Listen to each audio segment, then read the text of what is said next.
இப்போது சமாதான ஏஜி சபையின் தலைமை போதகர் பாஸ்டர் ஆர் கிளாரன்ஸ் மருதையா அவர்கள் தேவனுடைய செய்தியை கொண்டு வருவார்கள். கிறிஸ்துவுக்கு அன்பானவர்களே, இந்த நாளிலேயும் இந்த ஊடகத்தின் மூலமாக இவர்களை சந்திப்பதில் மகிழ்ச்சி அடைகிறேன். இந்த நாட்களிலே டிவைன் என்கவுண்டர் என்கிறதான தலைப்பின்களாக கடந்த சில நாட்களாக நாம் ஆண்டுடைய வார்த்தையை தியானித்து வருகிறோம். மம்ரே சமபூமியிலே கர்த்தர் தரிசனமானார். கர்த்தரால் ஆகாத காரியம் ஒன்றுமில்லை என்று சொல்லி வெளிப்படுத்தின பொழுது ஆபிரகாம் குடும்பத்தை கர்த்தர் கட்டினார். அதற்கு பின்பு ஆண்டவர் ஆபிரகாமோடு கூட பேசின காரியம் என்னவென்றால், நான் செய்ய போகிறதை என் தாசனாகிய ஆபிரகாமுக்கு மறைப்பேனோ என்று சொன்னார். இந்த மகிமையான காரியத்தை பெற்றுக்கொள்வதற்கு ஆபிரகாம் சிநேகிதனாக மாறினான். தேவனுக்கு முன்பாக நின்று கொண்டிருந்தான். கர்த்தர் அவனை பயன்படுத்தினார். இன்றைக்கும் ஆபிரகாம் கர்த்தருக்கு முன்பாக நின்று கொண்டிருந்தபடினால ஆதியாகம புஸ்தகம் 18ஆம் அதிகாரம் 22ஆம் வாசித்து பார்க்கும் பொழுது ஆபிரகாம் கர்த்தருக்கு முன்பாக நின்று கொண்டிருந்தான். எதற்காக என்றால், ஆண்டவர் சொன்னார், அந்த சோதோம் குமாரனுடைய பாவம் கூக்குரல் என் சமூகத்தில் வந்து எட்டியது என்று சொன்னார். ஆகவே அவருடைய துன்மார்க்கமான வாழ்க்கை அந்த பட்டணத்துக்கு கர்த்தர் தீர்ப்பை கொடுக்க வேண்டும் விரும்பின பொழுது ஆபிரகாம் கேட்டதான காரியம் என்னவென்றால், ஆண்டவரே, துன்மார்க்கனுடைய நீதிமானை அழிப்பீரோ? ஆண்டவரே, அக்கிரமும் பாவம் பெருகிருக்கிற அந்த பட்டணத்தில் ஒரு நீதிமான் உண்டு.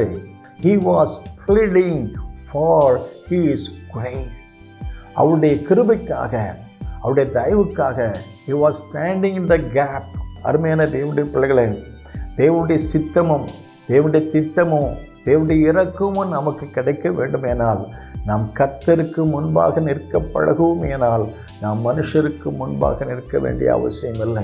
தானியேல் தேவனுக்கு முன்பாக நின்று கொண்டிருந்த படினால அவனுக்கு சிங்கக்கவியிலே தூக்கி போடக்கூடிய சூழ்நிலை ஏற்பட்டது. ஆனால் கர்த்தருடைய பிரசன்னத்தில் இருந்தபடினால ஒரு தேவ மனிதன் சொன்னார், சிங்கம் அந்த தானியேலுக்கு முன்பதாக நின்றது, முழங்காற்படியிட்டது என்று சொல்கிறார். ஆபிரகாம் கர்த்தருக்கு முன்பாக நின்று கொண்ட பொழுது, ஆண்டவரே, 50 நீதிமன்றால் அந்த பட்டணத்தை அழிப்பீரோ? He was standing and pleading in the presence of God. ஆண்டவர் சொன்னார், நான் அழிக்க மாட்டேன். நிச்சயமாகவே 50 நீதிமன்றம் அழிக்க மாட்டேன்னு சொல்லி மறுபடியும் கொஞ்சம் கொஞ்சமாக ஆண்டவர் சுமத்தில் கேட்ட பொழுது, ஆண்டவரிடத்தில் வேண்டிக் கொண்ட பொழுது கர்த்தர் சொன்னார், சர்வலோகத்தின் நீதிபதி நியாயம் செய்யாமல் இருப்பாரா?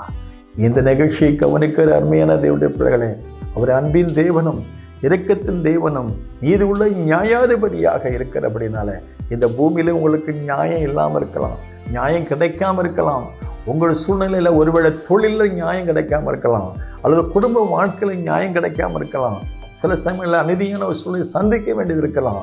ஆனால் சர்வலோக நீதிபதி உங்கள் வாழ்க்கையில் நிச்சயமாகவே நியாயம் செய்வார். நீங்கள் தேவனுடைய பிள்ளையாக, தெய்வ மனுஷனாக, தெய்வ சிநேகிதனாக தேவனுக்கு முன்பாக நின்று கொண்டிருந்தால் அந்த சர்வலோக நீதிபதி அன்றைக்கு ஆபிரகாமுக்கு நீதி செய்தவர், தன்னுடைய சகோதர மகனாகிய லோத்துவை அழைத்து கொண்டு வந்தவர், உங்களுக்கும் அழைப்பு கொடுத்து பாதுகாப்பை கொடுத்து உங்களுக்கும் உங்கள் ஜீவனையும் பாதுகாப்பார். உங்களுக்கு எதிர்காலத்துக்கு வழியையும் கர்த்தர் கட்டளையிடுவார். இந்த நிகழ்ச்சியை கவனிக்கிற உங்கள் வாழ்க்கையிலே சர்வலோகத்தின் நீதிபதி நியாயம் செய்யாமல் இருக்க மாட்டார். May God bless you.